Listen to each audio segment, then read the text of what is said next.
Last time I was here, and there's a baseball game here, the JetHawks won the Cal League Championship. It was a great night, a lot of excitement, and opening day in April of 2015 is going to show that kind of excitement. But traditionally in the baseball season, the off season is called the Hot Stove League. It's when teams get together and figure, how do we get better? What do we do? How are we going to have a better experience for our fans next year? And how are we going to be as competitive or more than we were the year before? We're very, very pleased to announce a partnership that's going to take this city and this team to the next level. We've had the chance to meet the new owners, which we'll have a chance in a second, and we believe that they get the community aspects of minor league baseball. Very, very excited. This will be considered at our council meeting tonight, at least with this group. But to tell you a little bit about this group and the Lancaster JetHawks is our Vice Mayor Marvin Crist. This group is exciting for the city of Lancaster. It's exciting for the entire Antelope Valley because of the community service that they're about to inject into our community. They're about to take it to a different level. We've talked to them, we've asked them different questions, and they're going to bring in and they're going to make this stadium a community asset, as it should be. Good afternoon. I'm Jake Kerr. I am the majority owner of a team called the Vancouver Canadians in Vancouver, Canada, and hopefully, subject to the approval of City Council and then Major and Minor League Baseball, probably the end of the month, we will become the owners of the Lancaster JetHawks. If the Vice Mayor thinks he's excited about it, he's got nothing on me or Andy Dunn. We have spent a long time looking for the right team in the right location. And by way of a little history, we bought the Vancouver Canadians 8 years ago.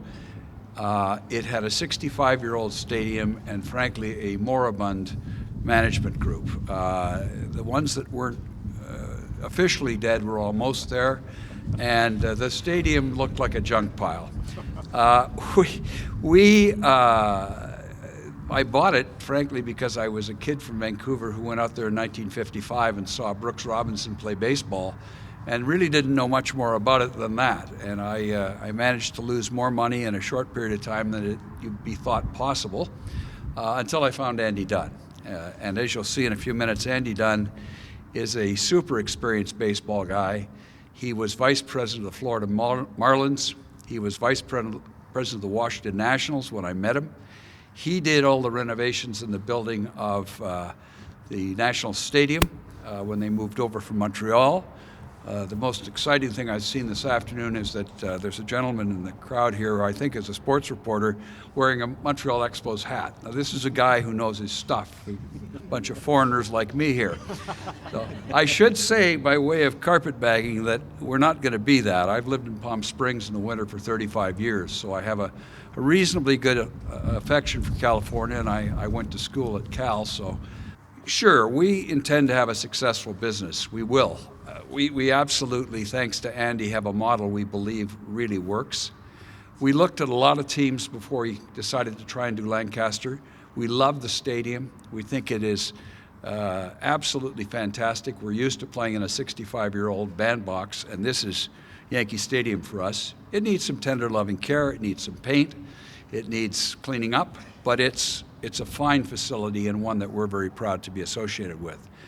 The main thing I think you'll see, other than we will be adding staff because we believe that in order to market a facility like this and a team like this, we need to really have coverage in the community. That's not to say, by the way, the current staff haven't done a good job. Will and his people have done a great sales job. We just think there need to be more of them out making the calls. The main other thing that we really enjoy, and Andy will comment on, is our involvement in the community. We did a bunch of research on Lancaster and came away very impressed with the demographics and the community spirit in this area. Perhaps not the way it used to be for baseball. Having said that, they've won a couple of championships, but we think we invested a great deal of time, effort, and money in Vancouver in reaching out to underprivileged kids, in kids' programs, in the schools. We basically go to anything. Any place you need a mascot or need our support, we're going to be there, because the only way we'll gain your trust is to walk the walk on what we say we're going to do. So we're very, very thrilled to be doing this. We think that you'll see a lot of us and our people over the next few months, and I'll turn it over to Andy Dunn to talk about a few specifics. Thank you very much. Thanks, Jake. As you can see, one of the reasons we've had great success with other organizations is we have as fine an ownership group with Jake Kerr and Jeff Mooney as you're going to find anywhere in any professional sports. And I'm not talking minor league baseball or Major League Baseball. With any organization, the leadership starts at the top. And I think our community, this community, is going to be very proud to have Jake and Jeff as a member of it. I'm very excited to be here. This has been a long process to get to this point. We've had great dialogue, great discussions, and I want to thank Brad Seymour from the Lancaster JetHawks for all his help and support in helping us get this far.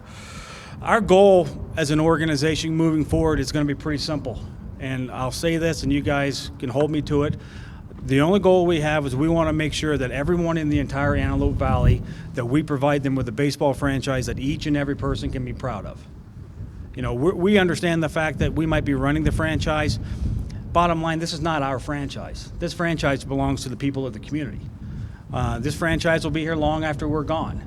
Our position is we want to continue to grow it. We want to continue to get more entrenched in the community. And like Jake mentioned, we have huge goals.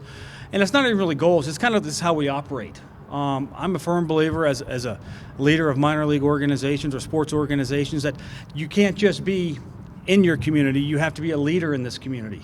And minor league baseball clubs and any sports organizations should be the guys that are leading the strategy and the input and the involvement with any community organization. We'll have programs in place for children at risk. We'll have programs in place for sports organizations. We'll have programs at risk for community groups. When there's an organization in this town that needs some support or needs things to help raise funds for organization, the first place I want them to call is to be this organization. We do not say no. To me, no is a lazy answer. We will find a way. Now, we will be running a business, but however, we are here to support those in our organization. You know, bottom line is we have to keep kids playing the sport. Because if we don't keep kids playing the sport, 10, 15 years from now, we're going to have trouble finding guys to play. We're going to be out of business.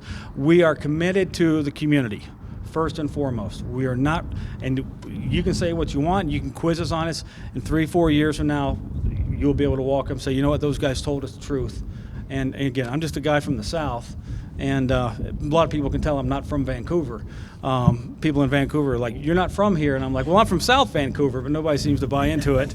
But we've had a great success up there, but the success we've had is just we're invested in our community. We care about our community.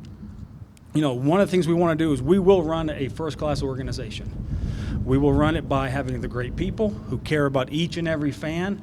We will keep great detail and pay great attention to remaining extremely affordable.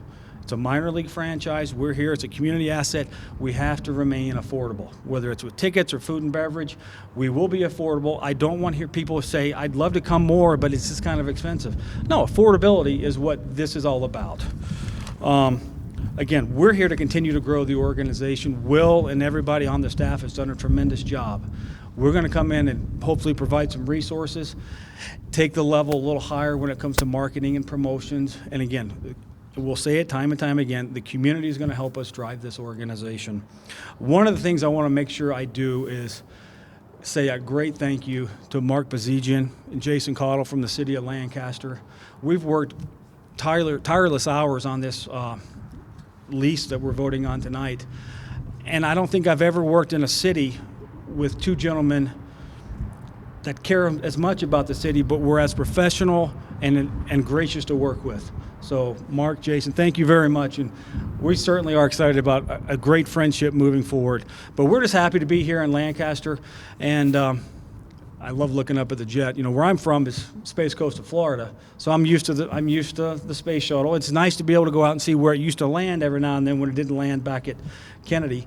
But again, we're happy to be here, and again, we're happy to take any questions. But thank you so much for your warm welcome.